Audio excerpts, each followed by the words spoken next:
JoziMyBeginning is a competition that inspires communities to find solutions to their daily problems. With the 50 million rand prize fund, the initiative aims to develop bright ideas from the city's residents that will benefit the public at large, enrich their lives, and create jobs. This is the JoziMyBeginning show.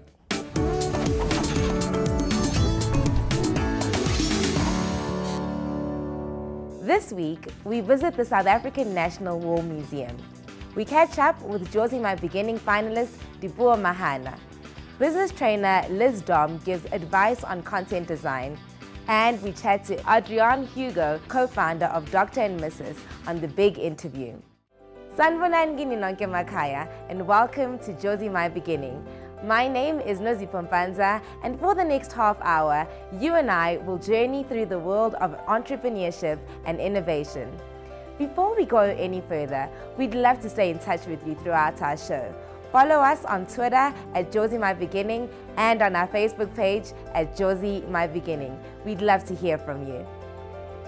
The JoziMyBeginning competition offers a 50 million rand prize to residents that will create products and services that will address the needs of their communities. Our show keeps you informed about the exciting competition, our finalists, and their progress. Joburg is rich in culture and heritage.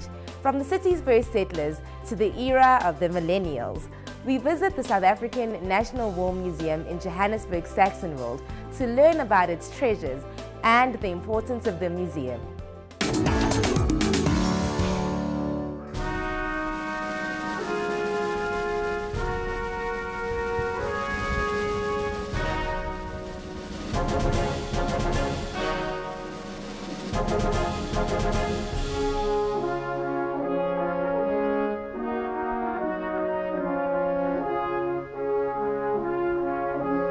During the First World War, there was unfortunately no effort made to record the history of our country's involvement in that war. Very importantly, that mistake was not made again when the Second World War broke out in 1939. The government took steps to make sure that our nation's involvement in that war was recorded properly. And as a result of that, a museum was created which was called the South African War Museum. And after the Second World War, the museum was opened in 1947. Originally, when the museum was established, it was there to show South Africa's military history from the two world wars onwards. During the 1970s, that was changed, and the museum now focuses on all South Africa's military history in this country and military history where South Africans have been involved around the world. The museum was founded due to the initiative of Field Marshal Smuts, who felt that an opportunity had been missed at the end of the First World War. So he gave instructions for the people to collect all interesting stuff for this museum. We got a fair lot of the big stuff from the First World War. For example, we have a very large 10-ton, 6-inch gun from the First World War in the middle of our gun park. We have one of 5 left in the world, a one-man German Molch submarine. It has an unusual feature. You go to war on your own personal toilet seat, because the pilot would be in the submarine for 10 to 20 hours, and so that he was given his own personal toilet built into his pilot's seat. We have 2 unique aircraft in our collection, but the one of South African importance, they made 64 Hawker Hartebeests at the aircraft factory near Pretoria, and we have the only one left. South African made from the 1930s, used to support South African and East and West African troops in East Africa, and later used for training, so come and see a rare bird indeed. One of the hidden gems which very often people miss, we have an Anzani aircraft engine which was made in 1912. It is the oldest piece of aviation equipment that we have on display. And very often people just walk past it, not realizing they're looking at now an engine which is approaching its 104th birthday. Other treasures are things like the suit that General Koos de la Rey was wearing the night he was shot in Langlaagte, Johannesburg. We've also got General de la Rey's Lee Metford. One very interesting item is a German radio set which Job Masiko acquired from the Germans while he was a prisoner of war in Tobruk. But Job was even more significant. He blew up a German ship in July 1942 in Tobruk harbour and then walked 520 kilometres from Tobruk to Allied lines at El Alamein. And how he got there, he walked at night, kept his eyes on the sky and followed the British bombers which were going to bomb Tobruk home. One of our most important functions is because war is a terrible thing and people should be able to make informed decisions about war, and the way they can do it is by coming to this museum and seeing the real things close up. One of the things that most people say when they arrive and they see the equipment, it's so big. So they now get in touch with the realities of war, the grim equipment, the size of it, what it might have been like to carry it around. Well, I think it's just good to show a generation that has no idea of what took place, to show them in the history of South Africa, and yeah, I think it's always interesting to see how we got to where we are today. It's good to learn about your history, how did they do things. So it's very interesting to know about your history and your background so that you can know where to go forward. Anybody can come. The museum is open 7 days a week from 9 till 4:30. The only 2 days that it's closed will be Good Friday and Christmas Day of every year. People are very welcome to bring a picnic basket and sit on the lawn here. It's peaceful, tranquil surrounds around here, and sometimes you forget that you're actually in the middle of a bustling city when you're here at the museum.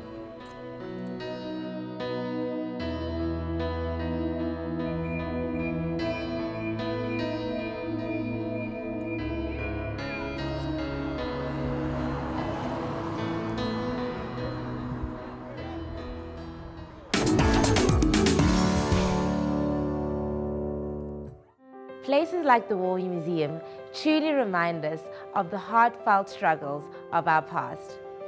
For more of our videos, please visit our websites www.JoziMyBeginning.co.za for more information that will help you on your entrepreneurial journey. Next, we have Brandon, who will give you useful information for your small business in our hints and tips. In today's Hints and Tips, I'll be giving you these must-know tips from successful entrepreneurs.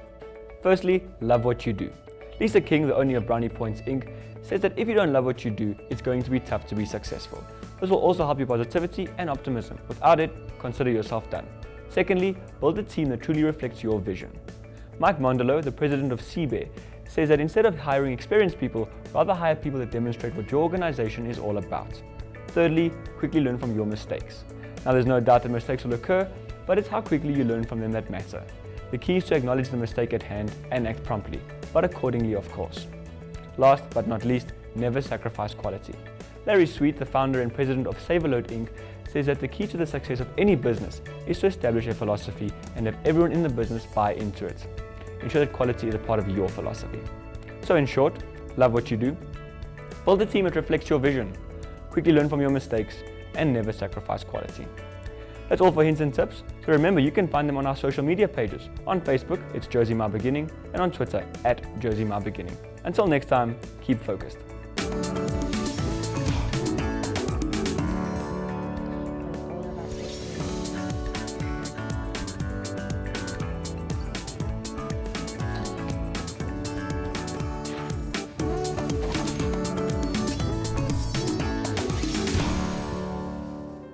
Our very own go-to guy, Brandon, has provided us with a variety of resources across all our social media platforms to help keep you and I informed.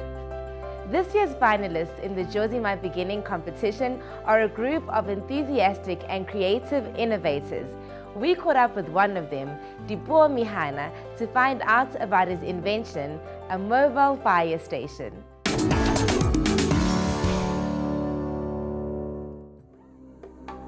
It was one winter cold night, around about 11 to 12 o'clock.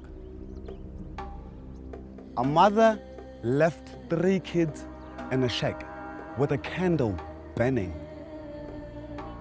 With the falling of the candle, the whole shack caught fire. And that parent lost 3 kids. Not just that only. When the fire was so hard burning, it caught with the neighbor's shack, on and on and on. Therefore, more than 5 to 10 lives were lost from this fire outbreak. We built and created this platform to address such issues. One life is more.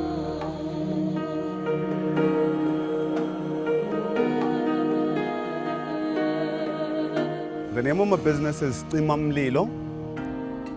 We actually are a program that deals with fire outbreaks and part of emergency services based in Alexandra Township.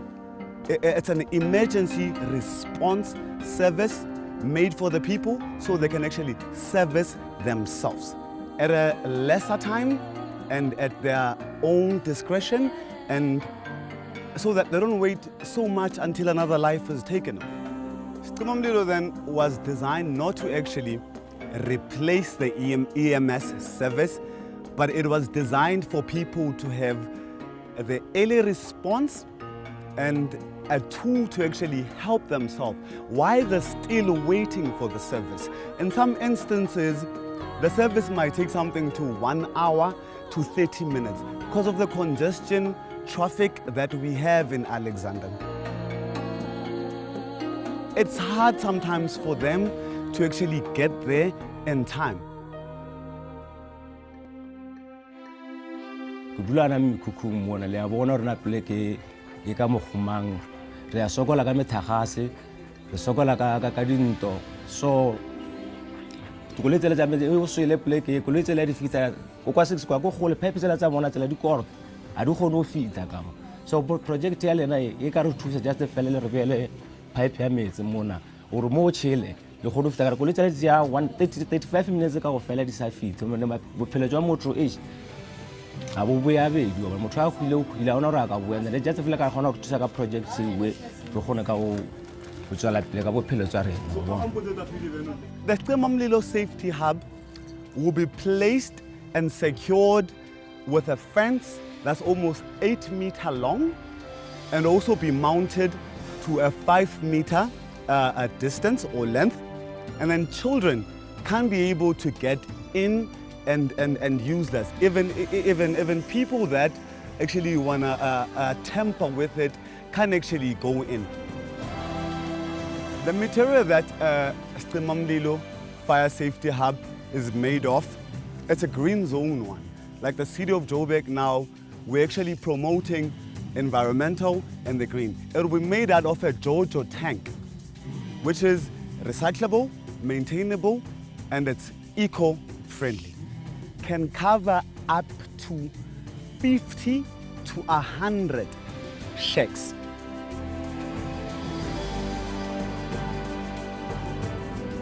To see this JoziMyBeginning program running in Alexandra will be the best feeling in a way that it will save a lot of lives and address issues of safety and early response. Still to come, we receive expert training and advice from Liz Dom. Mukhetwa chats to Adrian Hugo in the big interview. And we bring you an update on innovative and entrepreneurial matters in the news.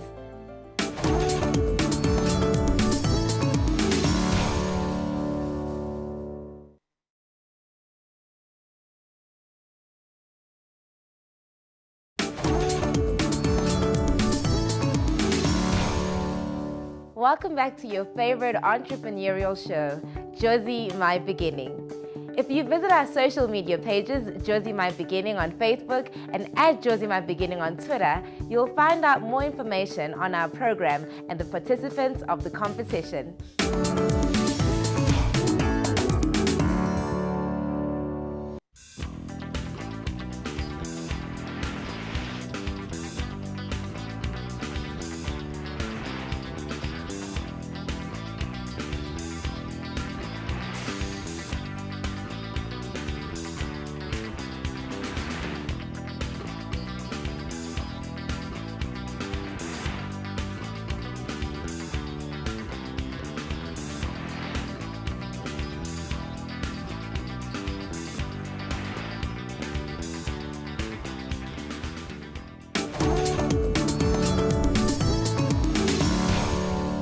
It's often said that those that know better do better. To help you know better, we have trainer and advisor Liz Dom with some advice on how to develop your very own business.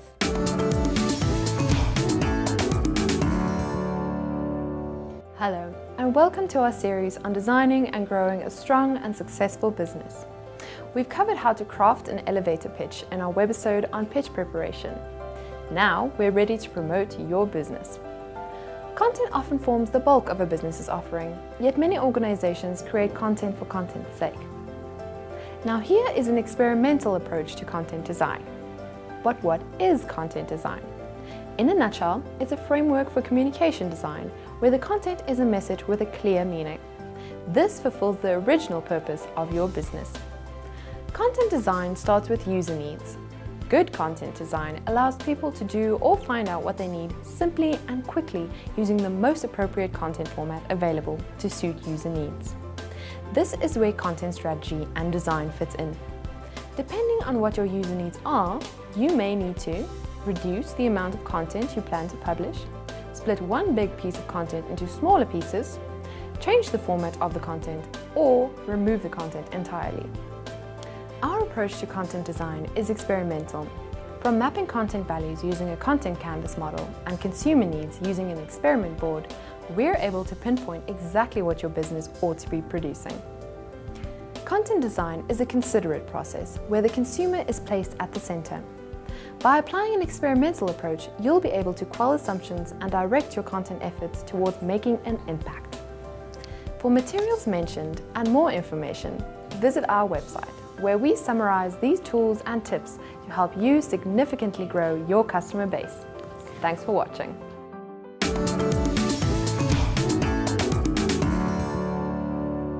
Always remember that the journey of an entrepreneur is enriched by learning and experience. So log on to our website, www.JoziMyBeginning.co.za for more of our training videos. Dr. and Mrs. is a design studio founded by power couple Adrian Hugo and Katie Taplin. Mukhetwa recently sat down with Adrian to find out what it takes to run a successful business in their industry. Next, the big interview.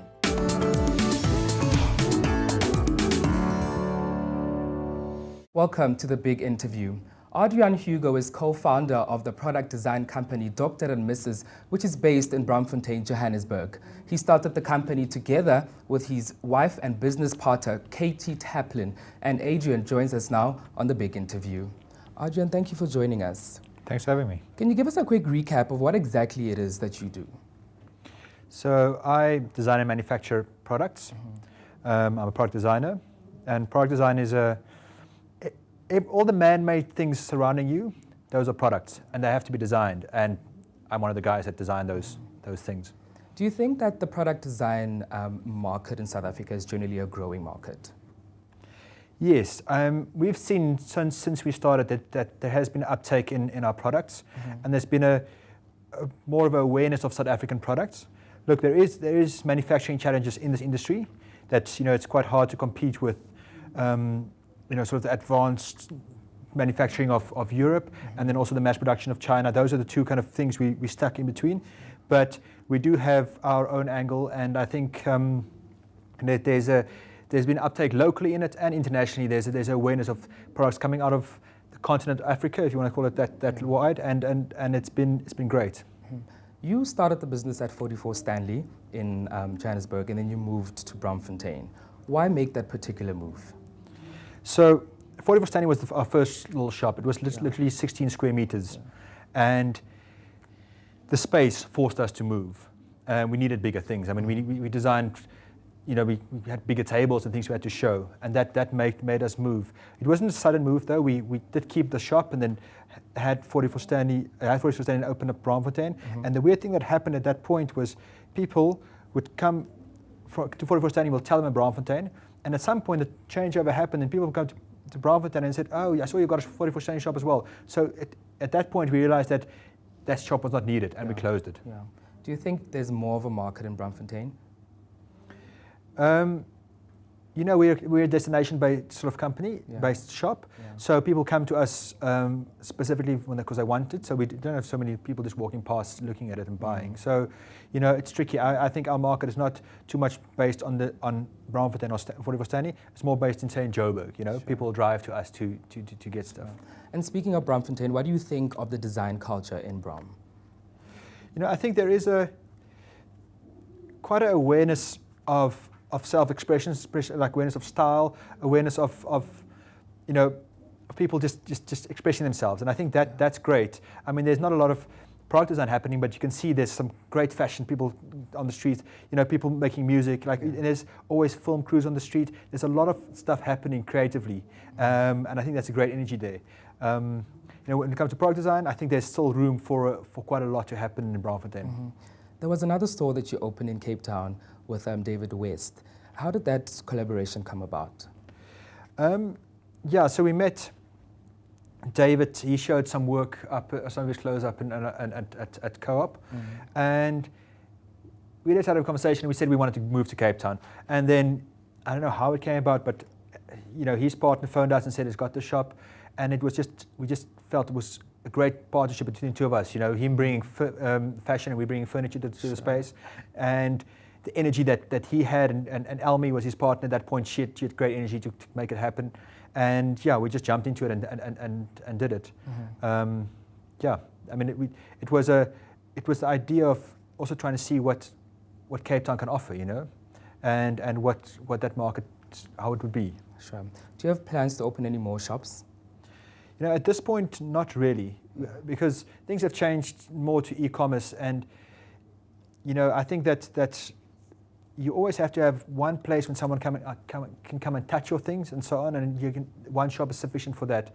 You know, having more brick and mortar shops, your overheads go up tremendously, and you start to run shops and not design. We are a design company, and we design and manufacture, and that's our main thing. And we're not. The retail part at this point of our business is not, you know, like the shops are not our main focus. Yeah. Well, thank you for joining us on the big interview and sharing some, you know, much needed advice on running a successful product design company. Thank you. It's a pleasure. And that was Adrian Hugo on the big interview talking to us about running a successful design company. And that's it from us on the big interview.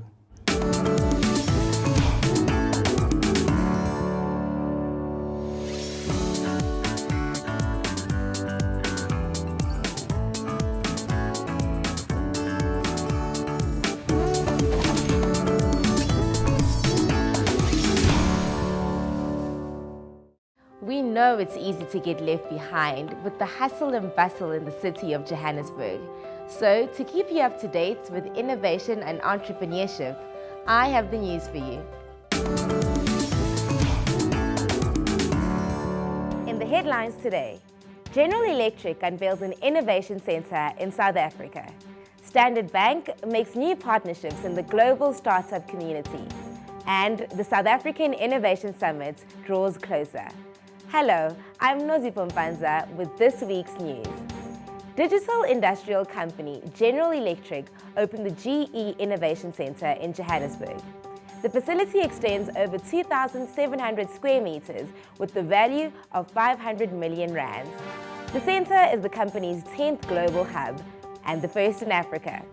Additionally, it is the first LEED certified General Electric building in sub-Saharan Africa, meaning that it is environmentally sustainable. Over 90% of the building was built, designed and executed by local businesses. The center will be home to General Electric's innovation across Africa within its key business sectors. General Electric is also the key technology provider for the new Nelson Mandela Children's Hospital, due to open later this year. Standard Bank has partnered with Startup Grind, which is a global startup community powered by Google for entrepreneurs. This puts them in the lead of big banks getting involved in the local startup space. Standard Bank hopes to strengthen relationships between the bank and small businesses. Under the Form partnership, the companies will host monthly entrepreneurial events in Cape Town, Johannesburg, and Durban. The format of the monthly meetups will begin with an hour-long networking session. This will be followed by a 45-minute fireside chat, where a successful entrepreneur will be interviewed to tell his or her business journey. This partnership comes 18 months after Standard Bank launched its incubator space. And in our last story, the South African Innovation Summit will take place from the 21st to the 24th of September in Johannesburg. The summit aims to provide the tools and knowledge that are necessary to help take innovations from idea to market. This year marks the 9th annual summit, which draws the attention of up to 8,500 innovators. The theme for the 2016 summit is Accelerate, Innovate, Ignite. In line with the theme, the conference hopes to develop great ideas which will have social, environmental, and financial impact in the markets. Well, that's the news from us. Remember to keep in touch with us through our social media pages or email us your news at info@JoziMyBeginning.co.za. That's it from the news team. Goodbye.